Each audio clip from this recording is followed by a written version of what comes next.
Histoire de CM.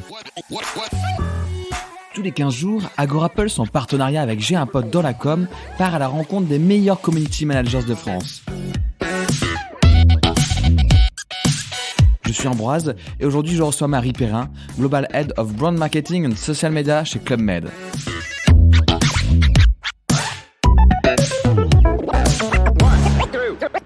Bonjour Marie. Bonjour Ambroise. Club Med fait partie de la culture populaire française.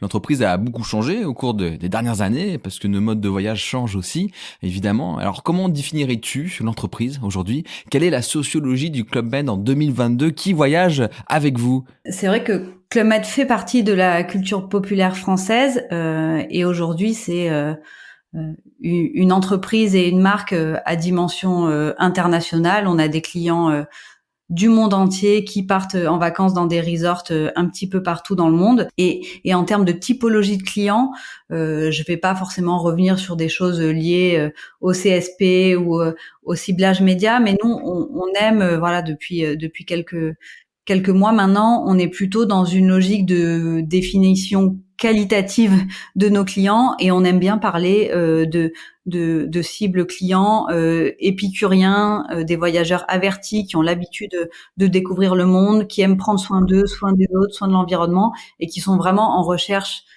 d'expérience. Le mot est un peu galvaudé maintenant, mais c'est vraiment ça. C'est des gens qui aiment la vie, qui cherchent de nouvelles expériences, qui aiment être surpris, qui ont besoin de lâcher prise dans un quotidien un peu effréné. Et du coup, on est plutôt dans cette qualification de nos clients ou de nos futurs clients. Elle est intéressante cette approche qualitative que tu nous partages là. Ça casse la classification traditionnelle purement statistique. Ce repositionnement dont tu parles a forcément eu un impact sur votre stratégie social media. Comment avez-vous appliqué très concrètement ce changement pour votre présence sur les réseaux sociaux ? Un vrai changement concret qu'on a opéré sur les réseaux sociaux.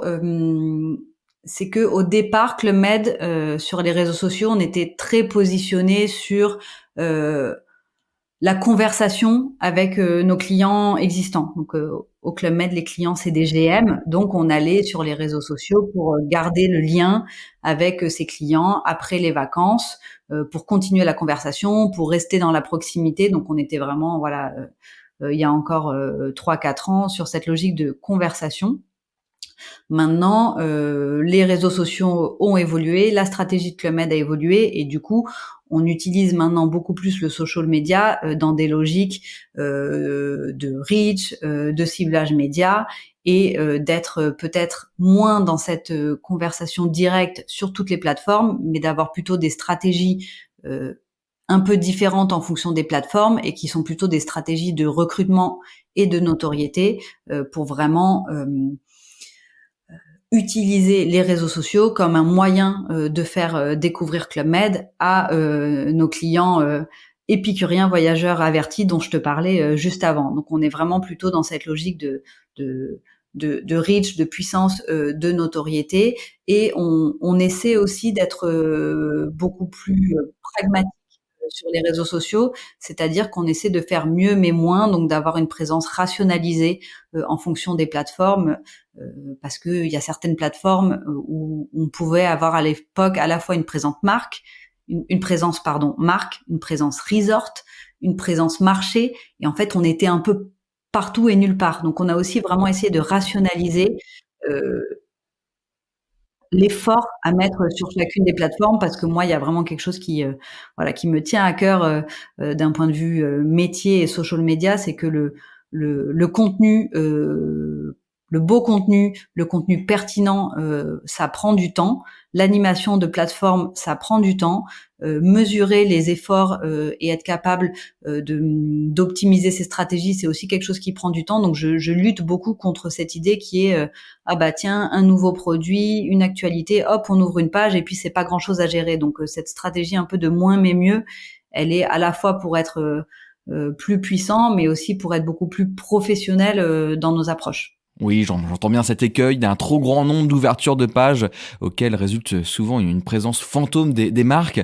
Justement, comment avez-vous sélectionné les réseaux sociaux sur lesquels vous allez agir, sur lesquels vous agissez aujourd'hui? Bah, du coup, tout à l'heure, c'est vrai que je te parlais de notre stratégie de moins mais mieux. Donc, on a fait un gros travail de rationalisation il y a maintenant 2 ans, où en fait, on a pris toutes les plateformes et les pages Club Med, et puis on a concrètement regardé en termes de performance ce qui s'y passait. Donc, est-ce que les contenus avaient un certain niveau de reach, est-ce qu'on on créait de l'engagement avec les posts. Tout ça croisé avec des réflexions autour de nos stratégies médias, le parcours client et comment on voulait positionner les réseaux sociaux dans une vision média full funnel. Et c'est vrai que nous, on était quand même assez clair sur au Club Med, les réseaux sociaux doivent servir l'inspiration et la considération. Donc ça, c'était vraiment, on va dire, l'analyse un peu euh, grande masse de pourquoi on voulait être sur les réseaux sociaux. Et à partir de là, on a regardé quelle page servait à quelque chose, on va dire, était contributrice, créait de la valeur ajoutée pour Club Med. Et on s'est vite rendu compte qu'en fait, on avait beaucoup de pages, mais beaucoup de pages qui étaient en fait, voilà, des tuyaux, et puis que quand on regardait d'un point de vue performance et portée des contenus, c'était quand même pas toujours une évidence. Donc on a fait du tri, on a décidé que sur certaines plateformes, on serait présent plutôt d'un point de vue commercial et relation client, comme Facebook, que sur certaines plateformes comme Instagram, on était très dans l'inspiration de la marque et la découverte des destinations et des resorts. Voilà, que sur LinkedIn, on voulait avoir une ligne éditoriale d'un peu, voilà, plus lifestyle, plus transverse, d'être capable de croiser des sujets RH, des sujets branding. Et du coup, voilà, on a fait ce travail de rationalisation. Et une fois qu'on avait rationalisé, pour nous, c'était aussi important de se dire quelle plateforme sert à quoi, quel type de contenu on va y adresser et quels moyens humains et médias on peut aussi légitimement allouer, parce que voilà, les équipes sont pas extensibles, les budgets sont pas extensibles. Et du coup, voilà, aussi cette idée de, une fois qu'on avait rationalisé au sein de l'écosystème, d'être capable de dire les plateformes prioritaires, c'est Instagram, LinkedIn, demain potentiellement TikTok, les plateformes secondaires, Facebook, YouTube, Pinterest, et puis comme ça d'être beaucoup plus clair aussi sur le temps à y passer, l'effort en production de contenu à y mettre. Tu l'as rappelé au début de ce podcast, Club Med, ce n'est pas qu'une marque française. Votre aura, elle est internationale. Comment fais-tu pour gérer votre présence social média dans chacun des pays où la marque opère? Alors, il y a une différence pour nous entre là où la marque a des resorts. Je te prends un exemple concret, la République dominicaine, l'Italie, sont des marchés où on a des resorts. Et puis, il y a une différence entre la présence commerciale de Club Med. Par exemple, en Israël, on n'a pas de resort. Donc déjà, ça, c'est un petit peu différent. Donc, on a cette approche aussi d'être toujours un peu sur Facebook. On peut avoir une présence commerciale parce qu'on a besoin d'être en contact de nos clients. Donc là, ça va être plutôt les pays. Mais par exemple, sur Instagram, on est beaucoup plus intéressé par la force de l'image de la marque, donc la présence Club Med monde, ou de la destination, donc là où on a des resorts. Donc on essaie quand même d'être pertinent et de toujours avoir cette analyse de est-ce que sur telle plateforme, c'est plus intéressant d'avoir une logique de dialogue basée sur la dimension commerciale de est-ce que j'ai des clients dans ce marché-là, ou d'être sur certaines plateformes plus dans une logique de destination ou de marque. Ce qu'on essaie absolument, ce qu'on ne fait pas, c'est qu'on refuse d'avoir les 3 niveaux: marque, destination et commercial sur une seule et même plateforme, parce que là, on se dit le client, on va juste le perdre. Donc, on essaie aussi d'être simple et de se limiter, on va dire, à 2 niveaux maximum, pour aussi garder voilà, quelque chose d'un peu clair, et que le client ou surtout le prospect puisse s'y retrouver. Parlons influenceurs, si tu le veux bien, Marie. Quelle approche adoptes-tu pour convaincre les influenceurs de bosser avec vous? Alors nous, on est plus dans des logiques de tu vas me dire peut-être que c'est un petit peu la même chose, mais on fait vraiment attention aux termes qu'on emploie sur ces sujets-là. Donc nous, on est plutôt dans des logiques de collaboration avec des profils type KOL, créateur de contenu, artiste. Donc on n'est pas sur un seul type de profil. Donc ça, c'est extrêmement important. On travaille plutôt en direct avec avec ces profils. Quand je parle de KOL, on peut travailler avec voilà des artistes, des entrepreneurs, des mères de famille. Donc voilà, on est dans des, on va dire des profils qui sont très variés. Ce qui compte pour nous, c'est vraiment la qualité des audiences de ces profils-là, plus que la quantité. Donc on essaie vraiment de travailler avec des profils qui vont être suivis. Et d'ailleurs, on n'est pas que sur. On fait très attention aussi à pas faire de raccourcis entre influence égale Instagram, parce que c'est pas du tout ça. L'influence, c'est aussi voilà la capacité à pouvoir avoir une vraie force de recommandation dans la vraie vie. Donc l'influence, c'est pas que Instagram, ça c'est très important pour nous. Et les influenceurs ne sont pas tous Instagrammeurs. Donc on travaille avec voilà des profils qui ont une audience pertinente pour Club Med. Donc ça c'est très important pour nous et qui vont être vraiment capables de retranscrire avec leur style, leurs mots, leurs visuels, la puissance de la promesse Club Med et toute la richesse de ce que tu vis quand tu découvres le Club Med. Donc on travaille plutôt, ça dépend des zones, parce que l'influence, elle est plutôt pilotée chez nous. Donc moi je travaille au niveau global, elle est plutôt pilotée par les équipes locales, vraiment toujours dans cette idée d'avoir une proximité et une vraie relation humaine avec les profils, les talents avec lesquels on travaille.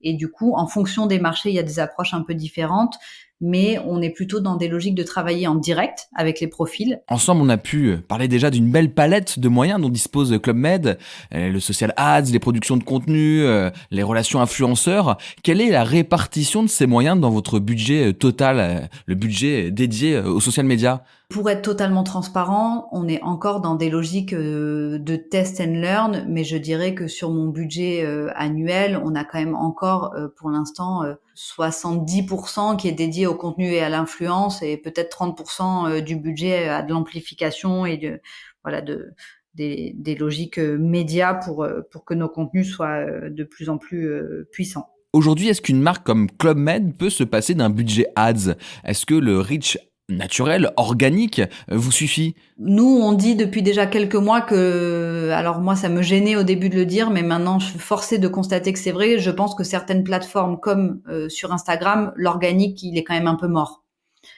Donc, force de ce constat, notamment sur Instagram, je trouve que c'est compliqué d'atteindre des objectifs ambitieux en termes de reach sans avoir de budget boost. Il y a des plateformes où c'est peut-être encore un petit peu possible, comme TikTok, comme LinkedIn. Sur Instagram, en tout cas côté Club Med, vu nos ambitions, euh, je, je suis assez sceptique. Jusqu'à présent, nous avons parlé de choses que vous pilotiez, produire du contenu de qualité, le diffuser, mais les réseaux sociaux, ce n'est pas qu'une vitrine, c'est aussi se mettre en risque et laisser monsieur et madame tout le monde s'exprimer. Les avis représentent une brique certainement élémentaire de votre présence. Quelle politique avez-vous concernant leur gestion? Alors déjà, on est toujours content d'avoir du feedback, bon ou mauvais. On a l'habitude parce que voilà, il y a toujours un avis sur les vacances. Il y a toujours voilà, Club Med, c'est une marque qui laisse pas indifférent, même pour les gens qui la connaissent bien. Donc, on a l'habitude, on va dire, de gérer ce genre de choses.